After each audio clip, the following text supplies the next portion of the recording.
Trauma centre Lucknow में admit कराते, यहाँ से अच्छा इलाज हो गया।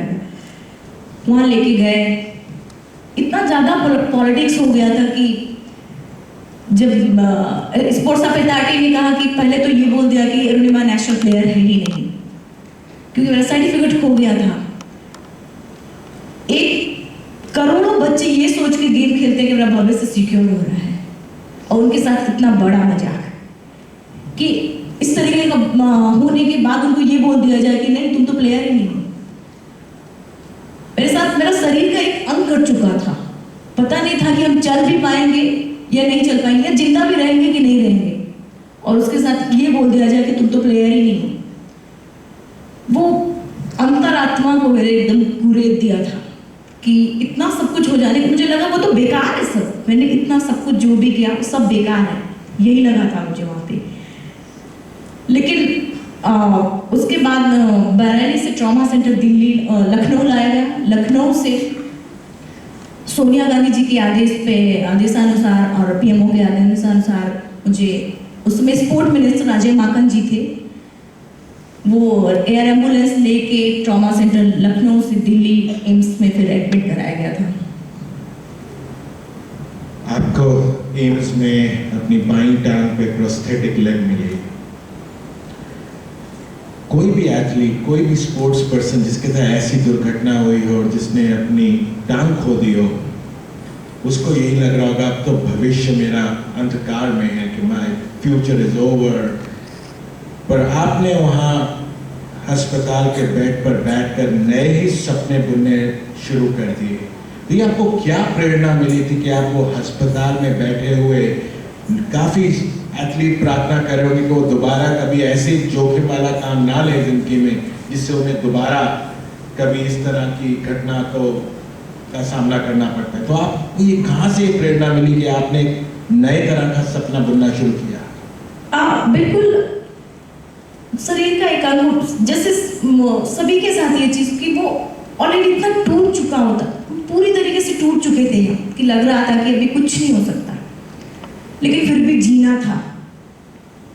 और जितनी निगेटिव बातें मेरे प्रति आई थी, यहाँ तक कि उस समय जीआरपी ने ये बोल दिया था कि अरुणिमा के पास टिकट नहीं था और टीटी आई तो कूद गई, और उसके बाद घर वालों ने टिकट दिया तो उसका खंडन हुआ। फिर ऐसे किसी कई तरीके, लास्ट में तो यहाँ तक बोल दिया था कि सुसाइड करने गई थी कई, और वो सारी निगेटिव बातें जितनी थी उन सब को मैंने पॉजिटिव में लिया, क्योंकि अगर हम लड़ते उनसे, मुंह से लड़ते, उनसे बातों से लड़ते, शायद हम कभी नहीं लड़ पाते।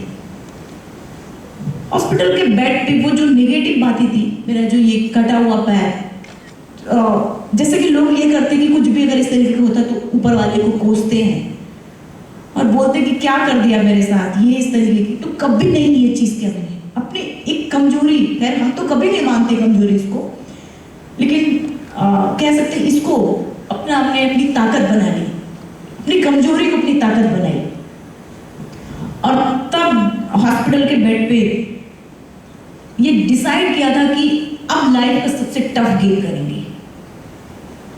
माउंटेनिंग सबसे टफ था, तब डिसाइड किया माउंटेनिंग करेंगे और करके इनको प्रूव करके दिखा दें कि मैं प्लेयर थी, हूँ और हमेशा रहूंगी।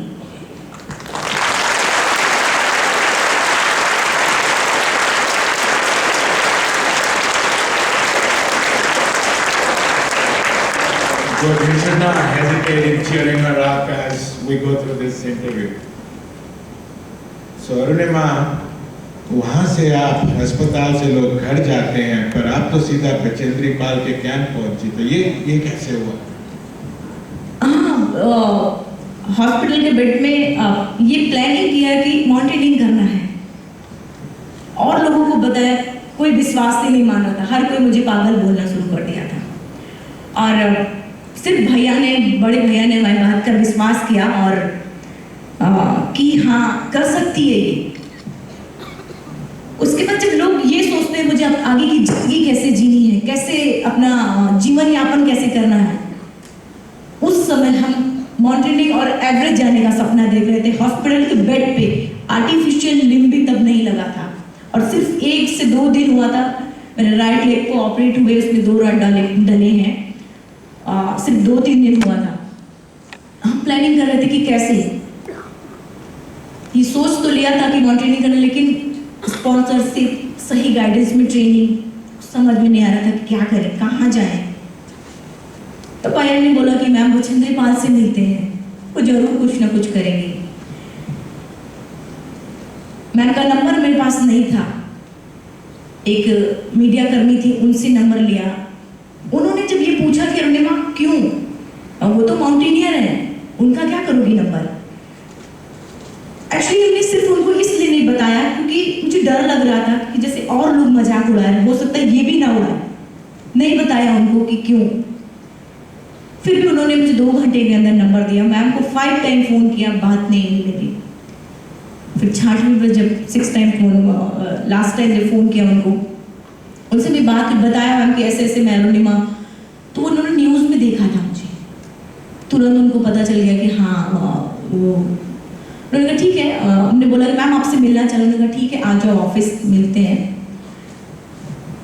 उसी शाम को हम डिस्चार्ज हुए। घर जाने की बजाय हम सीधा दिल्ली रेलवे स्टेशन गए और पहली बार वहाँ पे पुरुषोत्तम में पहली बार हैंडीकैप कंपार्टमेंट में बैठे थे। उसके पहले मुझे पता भी नहीं था कि ट्रेन में हैंडीकैप कंपार्टमेंट भी लगता है। पूरी रात ट्रेन में, ट्रेन की सीट में उसमें मुंह ऐसे छुपा के रोए थे कि आज ये दिन आ गया कि मुझे हैंडीकैप कंपार्टमेंट में बैठना पड़ रहा है। जो लड़की अपने सारे काम करती हूँ, सब कुछ, फुटबॉल में सेंटर फॉरवर्ड की प्लेयर रह चुकी हूँ, और उसको ये दिन आ गया कि हैंडीकैप कंपार्टमेंट में बैठना पड़ रहा है। पूरी रात रोते हुए गए। सुबह स्टेशन पहुंचे, मैम को फ़ोन किया कि मैम हम आ गए हैं। उन्होंने कहा कहाँ, दिल्ली रेलवे स्टेशन पे। मैंने कहा नहीं मैम, जमशेदपुर में। वो झारखंड जमशेदपुर में रहती हैं। उनको यकीन नहीं हुआ और बोले कि अच्छा तुम आ गई यहाँ पे। मैंने कहा हाँ, कहीं कल तो डिस्चार्ज हुई हो अभी। मैंने कहा हाँ, लेकिन मुझे मिलना था आपसे। मैंने कहा अच्छा ठीक है, जल्दी ऑफिस आ जाओ। ऑफिस गए, उनसे जब उनसे मिले हम, मेरे राइट लेग में पूरी स्टिचेस लगी हुई थी और लेफ्ट आर्टिफिशियल लग गया और एकदम नया सॉफ्ट घाव, पूरा एकदम सॉफ्ट था। तो उन्होंने जब देखा फर्स्ट टाइम मुझे और बोला कि अरुणिमा तुमने ऐसे हालात में एवरेस्ट जैसे ध्रुव पहाड़ के बारे में सोचा, तो तूने अपने अंदर तो एवरेस्ट फतह कर लिया है, अब तो सिर्फ दुनिया के लिए है। लेकिन फिर भी तुम्हारे सोच लेने से कुछ नहीं होगा, तुम्हें प्रूव करना पड़ेगा कि तुम कर सकती हो। मैंने यही बोला उनसे कि मैम सिर्फ आप मुझे एक मौका दो, मैं प्रूफ करके दिखाऊंगी। So, Arunima, you had to train with able-bodied athletes. उस कैंप में कोई और ऐसा नहीं था ट्रेनिंग जिसमें कोई अयोग्यता हो शरीर। तो आपको वहाँ पे सबका सहयोग मिला, लोगों ने मजाक उड़ाया। कैसी ये ट्रेनिंग रूटीन थी और आपने कैसे ये ट्रेनिंग में उनको प्रूव किया कि आप एवरेस्ट चढ़ने के लिए तैयार हैं? नॉर्मल पहाड़ों में चलना एक नॉर्मल आदमी के लिए भी इतना कठिन होता है, तो मेरे लिए तो आर्टिफिशियल लिम्ब और दूसरे पैर में रॉड, बहुत सारी वो भी नया एकदम। हॉस्पिटल से डिस्चार्ज होने के बाद तुरंत माउंटेन, तो बहुत सारी दिक्कतें मेरे साथ आ रही थी। सबसे ज़्यादा दिक्कत तो ये था कि फिजिकली तो जो था वो बर्दाश्त कर ले रहे थे, लेकिन किसी दूसरे को समझा पाना मेरे लिए बहुत मुश्किल था। हर कोई ये बात जरूर बोल देता था, तुम तो विकलांग हो, तुम तो नहीं कर सकती हो। हर कोई ये बात बोल देता था और ये चीज लगता था दिमाग में कि कैसे लोग बार बार उनको समझाने की कोशिश करते थे, लेकिन फिर भी हम नहीं समझा पा रहे थे। लेकिन सारे लोग उसमें नॉर्मल थे, हर बार यही बोलते थे कि नहीं आप मुझे एक मौका दो, हम करेंगे। और सारे लोग नॉर्मल थे। तो उसमें जब किसी भी टॉप के लिए हम निकलते थे तो ये होता था कि कभी कभी 1-2 घंटे बाद टॉप पे पहुंचते थे, कभी कभी ये होता था कि पहुंचते ही नहीं थे, बीच से हमको वापस कर लिया जाता था। तो दिमाग में ये होता कि क्या है, मेरा सपना देखा है एवरेस्ट का और हम बीच से ही मुझे वापस कर लिया जा रहा है। ये चीज दिमाग में चलता था कि एक दिन ऐसा आएगा कि टॉप पे जैसे हम देर में पहुंचते एक दिन, ये चीज दिमाग में रहता था कि एक दिन ऐसा आएगा जब हम इनसे आगे जाएंगे। क्योंकि वो सिर्फ 10 दिन की ट्रेनिंग के लिए आते थे और हम तो ये सोच लिए थे कि जब तक कि एवरेस्ट क्लाइंब कर नहीं लेंगे तब तक हम यहाँ से जाएंगे नहीं। और उसे करना शुरू किया तो आर्टिफिशियल पैर नया था और इस पैर में स्वेलिंग आ जाता था और इस पैर आर्टिफिशियल पैर के चारों तरफ में घाव हो जाता, ब्लड निकलने लगता था उसमें से। तो एक बार दो बार खोल के देखा हमने उसको, लेकिन उससे में टाइम वेस्ट होता था, खोलना ही बंद कर दिया उसको। बाद में इतना अच्छा चलने शुरू कर दिया, इतना वेट उठा के इतना अच्छा चलना शुरू कर दिया था। बहुत पहले ये सुना था हमने कि पत्थर पर रस्सी रगड़ने से पत्थर पे निशान बन जाता है। सच में पहले मुझे वो चीजें फिलॉसफी लगती थी कि क्या ऐसा होता, क्या ऐसा एकदम मतलब अजीब लगता था, लेकिन वाकई में अभी फील किया हमने उसको अपनी लाइफ को कि अगर कोई भी चीज अगर ठानी जाए तो वो की जा सकती है। हमने किया वो चीज। तो बेस कैंप से हम साथ में निकलते और जब हम उनसे पहले उनको ओवरटेक करके हम उनसे पहले पहुंचने लगे टॉप पे, पॉलिथीन बिछा के बैठे रहते थे। ऐसे देखते वहां पे, अच्छा आप नीचे आ रहे हो लोग, ऐसे वो लोग आके जब हमसे ये पूछना शुरू कि मैडम आप खाते क्या हो, तब लगा कि हाँ अभी हम कर सकते हैं दिमाग में। और ब्लड जब निकलता था तो टॉप में या फिर जैसे जब हमारा टारगेट रहता था वहां पहुंच जाते थे। तो मैम त्रिपाल भी कभी कभी हमारे साथ में रहती थी, तो वो बोलती कि जब कैंप में निकालते अपना पैर और साफ करते तो ब्लड उसमें भरा रहता था। तो मैम बोलती कि अरुणिमा कैसे बर्दाश्त करती है। हमने बोला मैम जो मेरा सपना एवरेस्ट का है तो एक घाव नहीं बर्दाश्त कर सकती।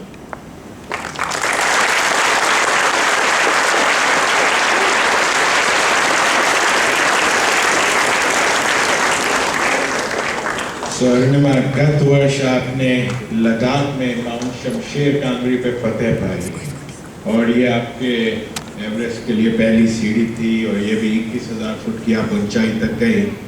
तो वो आपकी पहली बड़ी एक्सपीडिशन थी, तो उसके बारे में थोड़ा बच्चों को बताएंगे कि कितने लोग थे उस एक्सपीडिशन में, कैसा एक्सपीरियंस था, क्योंकि वो आप 2013 की एवरेस्ट की तैयारी कर रहे थे, आपको क्या क्या चैलेंजेस रास्ते में आए और जब आपने फाइनली जब 21,000 फीट क्रॉस किया तो क्या लगा, क्या हर्ष और उल्लास का क्या फील हुआ?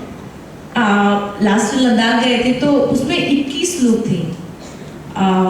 21 लोगों में सिर्फ 4 लोगों ने क्लाइंब किया था। हम ग्रुप के लीडर 2 शेरपा, एक एक करते सभी लोग छटते जा रहे थे। हमसे तो सारे लोग बहुत पहले निकले कि बोले, सभी लोग ये बोलते हैं हाँ तुम धीरे धीरे आओ, हम लोग चलते हैं आगे, ऊपर मिलते हैं। तो हम यही बोलते हैं हाँ बिल्कुल सर आप चलो, हम आ रहे हैं। उसके बाद एक एक करके यूं वैसे खड़े होके स्टिक ऐसे लगा के खड़े होके ऐसे इस तरीके से हाँफ रहे थे कि फिर क्या होता, फिर हम जब वो रुके रहते थे फिर हम धीरे धीरे धीरे करके हम क्रॉस करते उनके और एक लेवल पे जाके थोड़ा हाइट पे हम मुड़ के जब उनको देखते तो एक एक जन वापस जाना शुरू कर रहे हैं। वहां पे खड़े होके हम ये सोचते कि इन लोगों का तो सारा पैर सब कुछ ठीक ठाक है, फिर भी ये लोग नहीं कर पा रहे हैं, हम ऊपर में जाके हमारा क्या होगा, ये दिमाग में आ रहा था बार बार। लेकिन फिर दूसरे पल खुद को ही मोटिवेट करते कि जो मुझ में है वो इनमें नहीं है, इसलिए नहीं कर सकता है, मैं कर सकती हूँ। और ये सोच के फिर स्टिक लेके और आगे बढ़ने शुरू कर देते हैं। ऐसे करते करते करते पूरा सबमिट किया और करने के बाद उसी तरीके से हंसते हुए, क्योंकि मेरा एवरेस्ट की पहली सीढ़ी थी, जितना हाइट बिना ऑक्सीजन, कितने और फॉरनर्स थे उस लद्दाख में भी पीक पे कुछ लोगों को ऑक्सीजन लेने की जरूरत पड़ जाती है, तो बिना ऑक्सीजन सब कुछ, मेरा सिर दर्द या फिर इस तरीके का कुछ भी नहीं हो, पूरी प्रॉपर तरीके से एक्लिमेटाइज हुए थे हम। तो जब हंसते हुए हम नीचे बेस कैंप आए तो मैम बच्चन नेपाल ने बोला कि तुम सबके सब और लोगों को बोला कि तुम सबके सब निकम्मे हो, वो देखो उसके पैर नहीं है फिर भी उसने किया, और देखो उसके चेहरे पे स्माइल है, हंसते हुए आ रही है। और ऐसे सीने से लगा के बोलती कि तू तो मेरी शेरनी है, तू जरूर एवरेस्ट क्लाइंब करेगी, मुझे विश्वास है।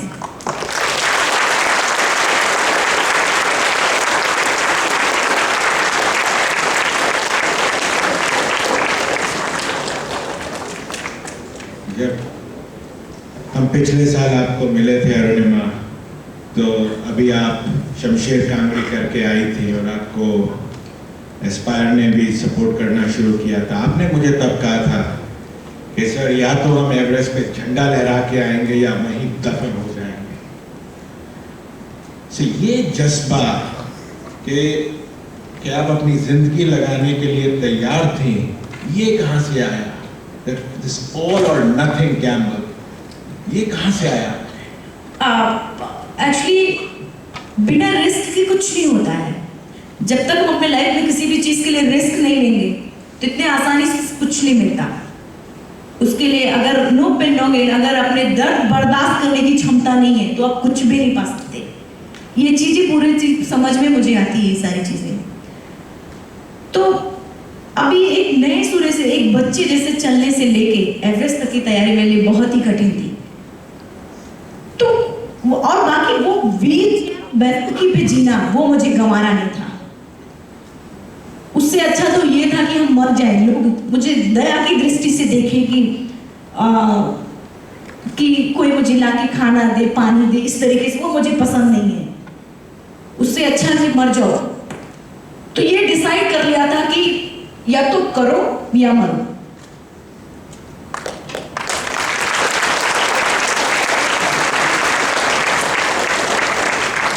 So Arunima, इस साल मई में you became India's and world's first woman amputee athlete to climb Mount Everest. So let's get to your journey.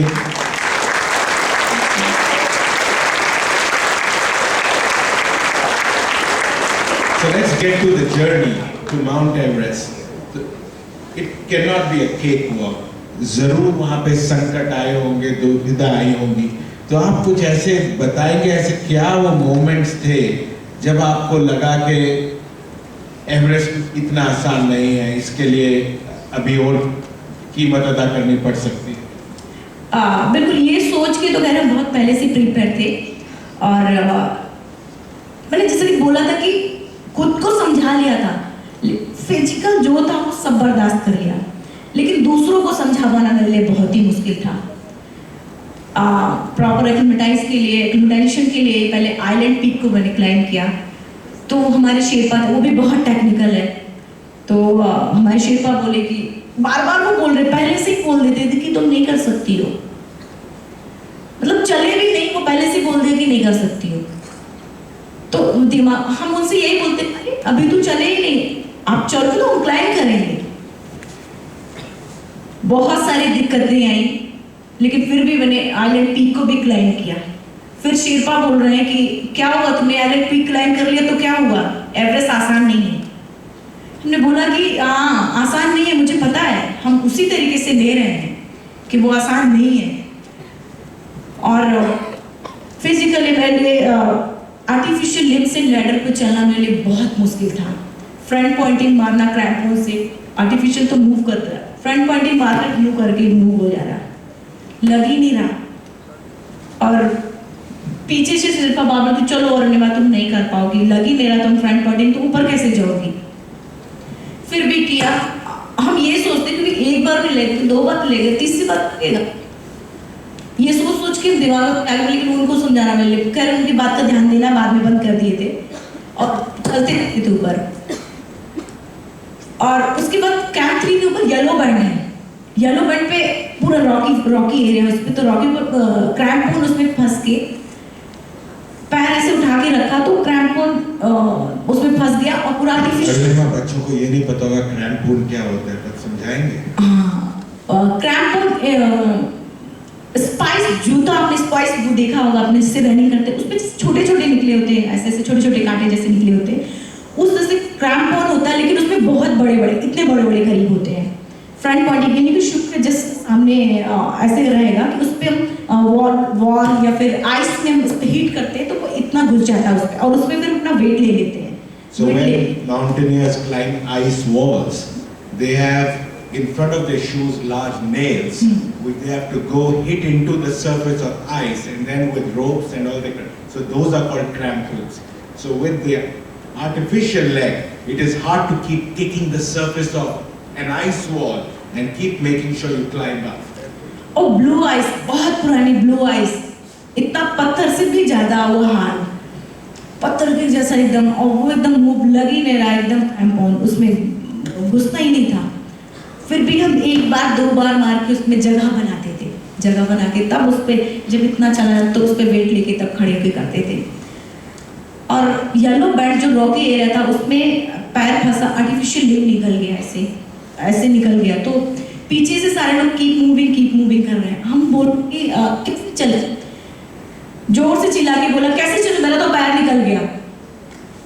जिनको पता था कि आर्टिफिशियल लिव है उनको तो समझ में आया कि हाँ आर्टिफिशियल लिव उसका निकल गया होगा, और जिसको पता ही नहीं था उनको तो समझ में भी नहीं आया कि क्या पैर निकल गया ऐसे। लेकिन मुझे तो सेफली पीछे हटना था, हाथ से ऐसे करके एक सेफ जगह पे गए और शेफा से बोला कि पैर पकड़ लो थोड़ा सा। उन्होंने पकड़ा और सेफ जगह फिर से पैर सही किया और सही करके फिर ऊपर के लिए अभी, लेकिन विश्वास नहीं बन पा रहा था उस पर, और चलना शुरू किया। वहाँ पे लैडर पे कैसे चलते थे, या तो पूरा का पूरा उस पर बैठ के जाते थे, या तो एक पैर से रोप को ऐसे किनारे किनारे रोप होती है उसको ऐसे पकड़ के एक पैर से जंप करके जाते। इससे तो सेंस ही नहीं होता था कि हम कहाँ रख रहे हैं, ऐसे जंप करके जाते थे उस पे। So, Arunima, the writers who have written about the journeys to Everest often talk about encountering dead bodies, skeletons. आपने भी कुछ ऐसा देखा जिससे आपको कुछ भय हुआ? हाँ, और मेरे लिए एकदम नया था जब कैंप 3 के ऊपर बालकनी के साइड में गए तो देखा कि बहुत पुरानी डेड बॉडीज पड़ी हुई है वहाँ पे, कम से कम 10-15।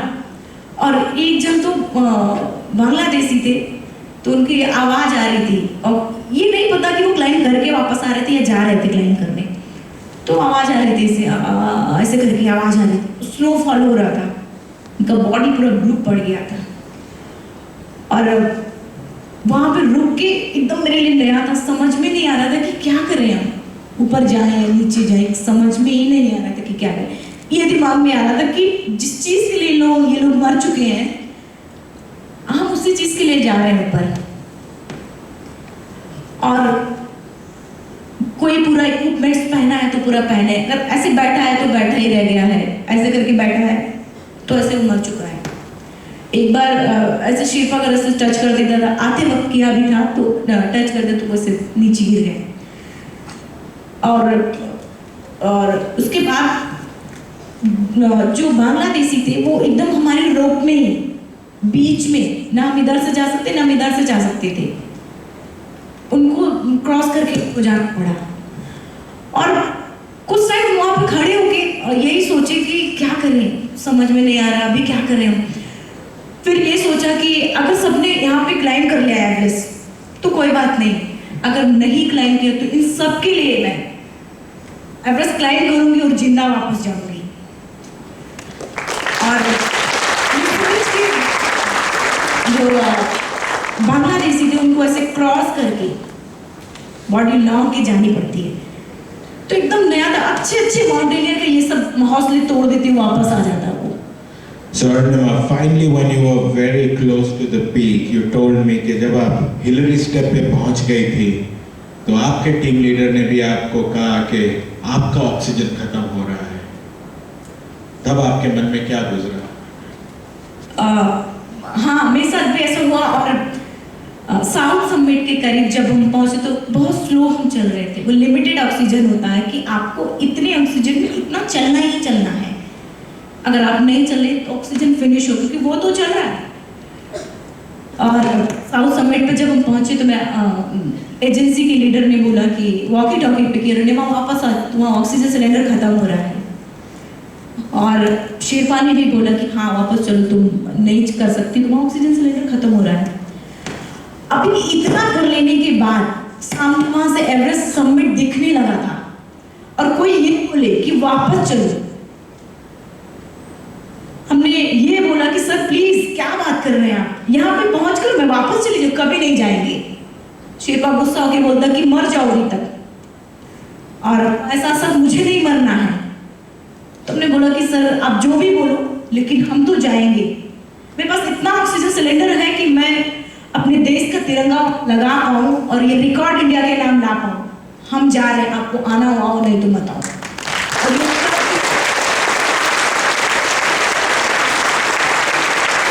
ये बात बोल के उनको हम एक कदम ऐसे आगे बढ़ा देते हैं और हम आगे निकल जाते हैं। फिर बात को चिल्लाते चिल्लाते वे पीछे तो खैर आते हैं, लेकिन हम निकल जाते हैं फिर।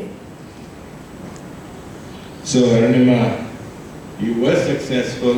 You did scale Mount Everest, and you did have a stroke of luck or chance or fate that happened to you on your return journey. What was that? आपको एक तरीके से एक डिवाइन हेल्प मिला, वो क्या था? मैंने आप लोग से बताया था कि मेरा ऑक्सीजन सिलेंडर खत्म हो रहा था और उस पर मैंने रिस्क लिया, फिर भी गए और सबमिट किया। बहुत खुशी हुई मुझे। उसी समय क्या हुआ, एक बताया था मैंने कि अच्छे माउंटेनियर को हौसले तोड़ देता है एवरेस्ट। जब भी हम ऊपर उठा के ऐसे सिर देखते हैं तो लगता है कि अरे अभी भी बहुत दूर है, कितना चले, और हाथ ऐसे रोप को पकड़े पकड़े ये सब बहुत ज़्यादा पेनफुल हो जाता है। और आर्टिफिशियल लिम्ब में तो हम बता नहीं सकते कि कितना दर्द होता है। तो वहाँ पे साउथ समिट के करीब ही एक ब्रिटिश क्लाइंबर थे, तो उन्होंने उठा के सिर देखा तो बहुत दूर था, समिट बहुत दूर था। तो उनके पास 2 ऑक्सीजन सिलेंडर थे भरे हुए। उन्होंने एक ऑक्सीजन सिलेंडर को वहीं फेंका और दूसरे को लगाया और लगा के वो नीचे जाना शुरू कर दिया उन्होंने। मैं शेरपा ने देखा और बोला कि अरुणिमा देखो तुम कितनी लकी हो, तुमको ऑक्सीजन सिलेंडर मिल गया। और वो शेरपा दौड़ के जाके वो लेके आते हैं और मुझे लगाया उन्होंने। तब फिर हम नीचे आके शुरू करते हैं। So Arunima, they say fortune favors the brave. In some ways, you got this help. Now on hindsight, जब आप सोचते हैं कि एवरेस्ट के लिए क्या जरूरी था, was it physical endurance, training, fitness, or was it mental strength? सब कुछ दिमाग पे है, सारा कुछ मेंटल है। मेरे पास तो बहुत सारे बहाने थे। ऑक्सीजन खत्म हो रहा था, आर्टिफिशियल लिम्ब निकल रहा था, शेरपा बार बार बोल रहा था, एजेंसी का लीडर, ग्रुप का लीडर, सभी लोग बोल रहे थे मुझे। लेकिन मुझे यहाँ से था कि नहीं, मुझे एवरेस्ट क्लाइंब करना ही है। कोई कुछ भी बोले, किसी की परवाह नहीं थी मुझे। यहाँ तक कि जब ग्रुप के लीडर ने और एजेंसी के लीडर ने बेस कैंप से मेरे घर में फ़ोन कर दिया कि अरुणिमा वापस नहीं आ रही है, ऑक्सीजन सिलेंडर उसका खत्म हो चुका है, वो मर जाएगी। मैम मुझे नेपाल को फ़ोन कर दिया, सबको कर दिया था।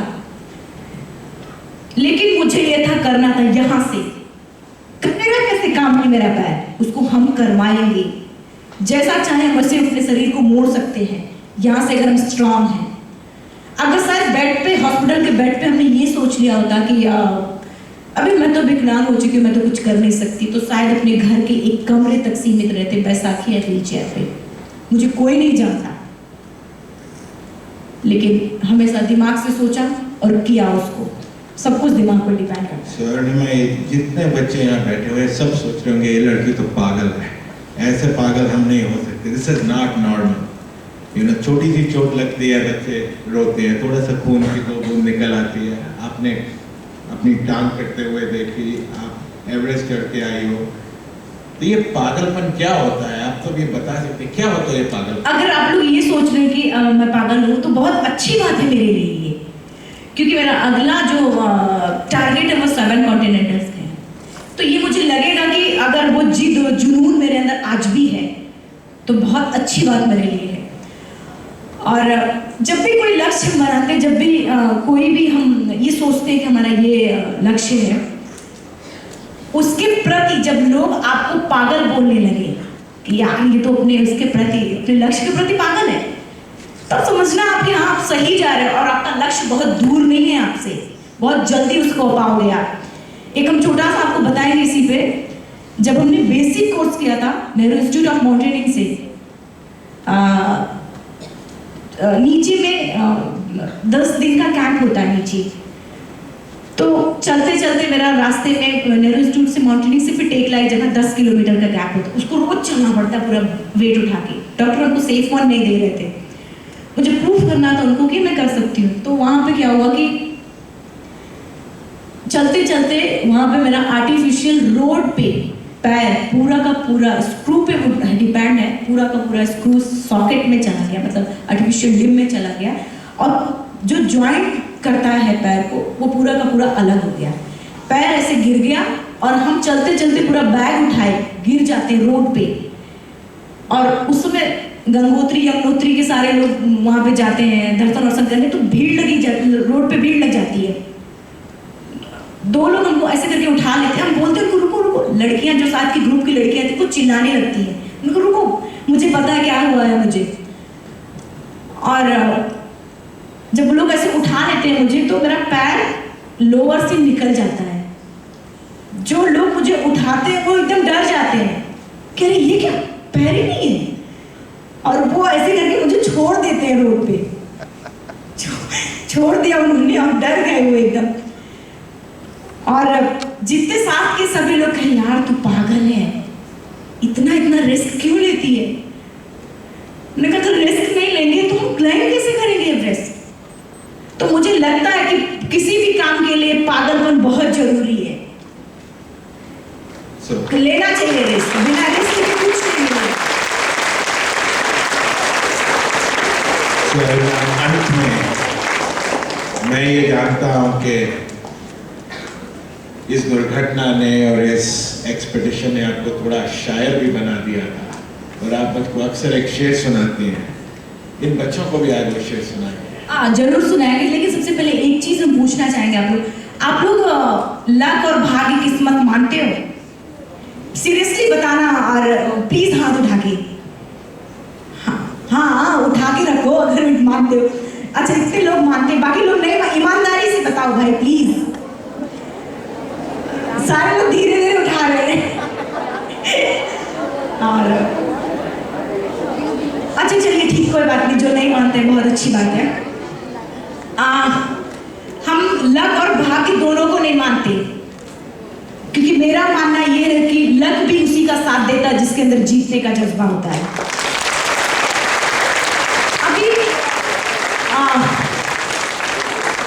अभी हमने आप लोगों से बताया था कि शेरपा ने मुझे बोला कि अरुणिमा तुम बहुत लकी थी और तुम्हें ऑक्सीजन सिलेंडर मिल गया, लेकिन मेरा ये था कि नहीं,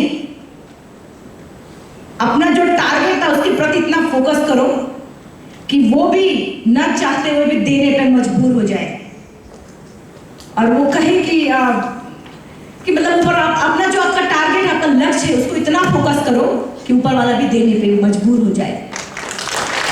वही किया था मैं।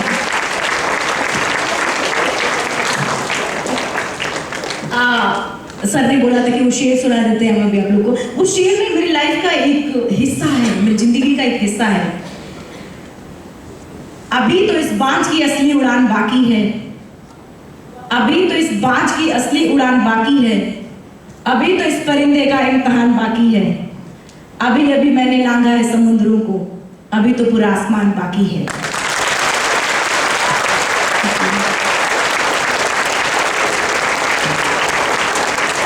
Okay, ladies and gentlemen.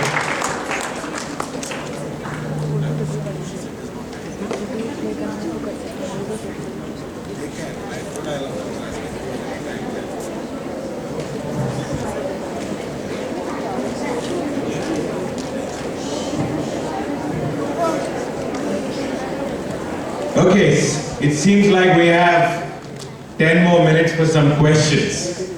So all of you would like to ask Arunima questions, please come forward. There's a mic here with ma'am, and quickly ask questions. We have just time for 3-4 questions, so just move forward and take them.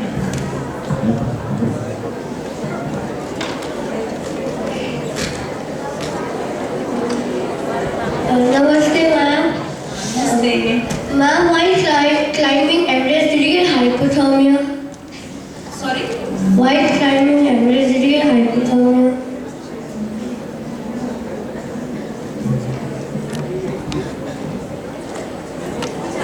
हाँ hypothermia, हाँ लेकिन proper तरीके से मैंने acclimatise किया था अपने आप को। उसके पहले लद्दाख में एक्लिमेटाइजेशन के लिए मैंने कई पीक क्लाइंब किए थे, चमशर कांगड़ी, फिर लंसर कांगड़ी, स्टोक कांगड़ी, और उसी एक्लिमेटाइजेशन के लिए ही हम आइलैंड 12 पीक को क्लाइम किया था।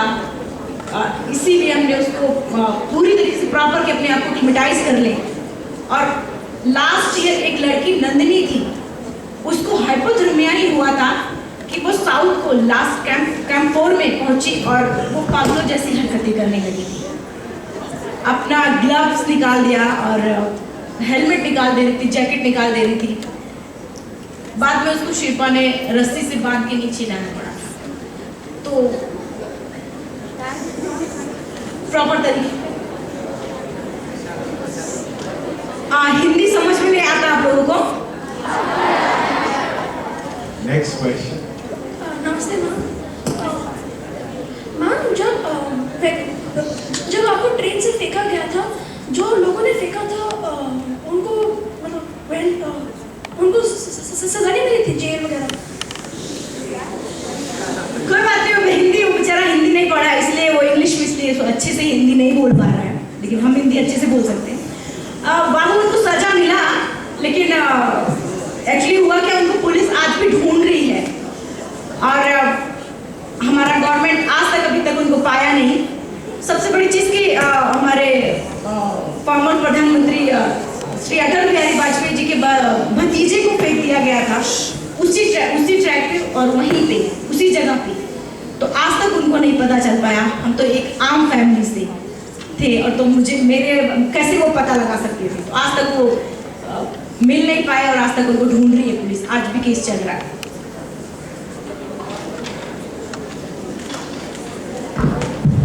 नमस्ते मैम। मैम जब आप एम्स हॉस्पिटल से बाहर आई थी, तो आपको जब आप ट्रेन में चढ़ी तो आपको डर नहीं लगा कि अगर ट्रेन में चढ़ूंगी तो फिर से कुछ बुरा हो जाएगा? एम्स से बाहर आने के बाद फर्स्ट टाइम जब ट्रेन की वो हॉर्न की आवाज़ सुनाई देती थी तो मुझे डर लगता था, ऐसे मुंह फेर लेते थे। वो पटरी जब वो दिखती थी मुझे तो बहुत ज़्यादा डर लगता था। लेकिन फिर भी हम इतनी बड़ी फैमिली से, इतने रिच फैमिली से नहीं थे कि मैं फ्लाइट से ट्रैवल करूं या इस तरीके का, लेकिन मुझे ट्रेन से जाना ही था और अगर आगे बढ़ना है तो रिस्क मुझे उठाना था, इसलिए फिर से ट्रेन में गए।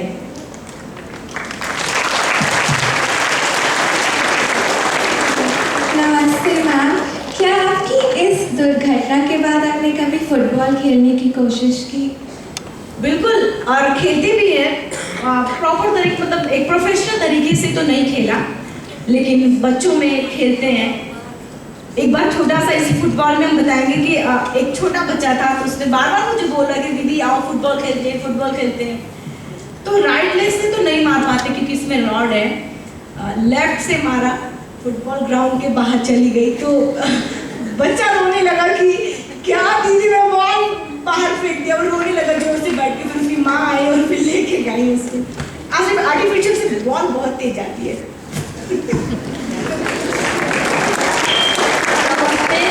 आपको ये जो इंस्पिरेशन आया, आपको ये जो इच्छा थी, आपको कहाँ से मिला? मतलब हाँ बिल्कुल,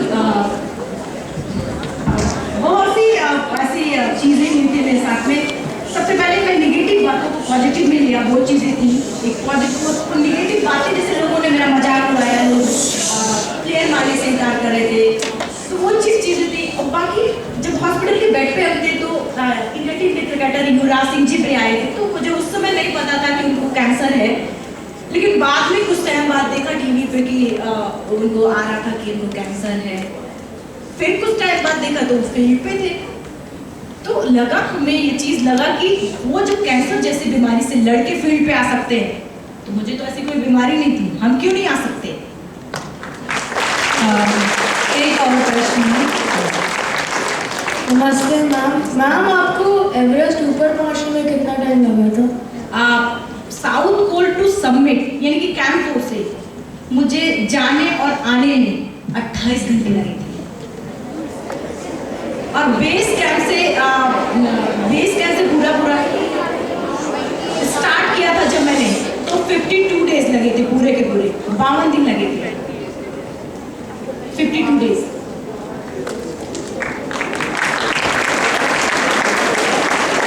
Okay, friends, Arunima has a souvenir for all of you. She has a few frisbees which we hope autographed, which you will not fight for. So whosoever gets this, keep it as souvenirs.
शायद हम आपसे नहीं सुनते तो हमें वो अनुभव नहीं होता जो आपसे सुनकर हुआ। हमारी सबकी कल्पना से बाहर की बात है। आज अगर बच्चों ने ज़रा सा भी आपसे प्रेरणा ली है तो हम आपको आका बुलाना हमारे लिए सफल रहा। और बहुत बहुत बहुत धन्यवाद। आप राष्ट्रीय स्तर विश्व स्तर की खिलाड़ी बन चुकी हैं, हम सबके दिलों की खिलाड़ी हो गई हैं। धन्यवाद, बहुत बहुत धन्यवाद। हमारे कुछ स्टूडेंट्स आर्ट रूम में हमारे लिए कुछ आपके लिए उन्होंने कुछ बनाया है।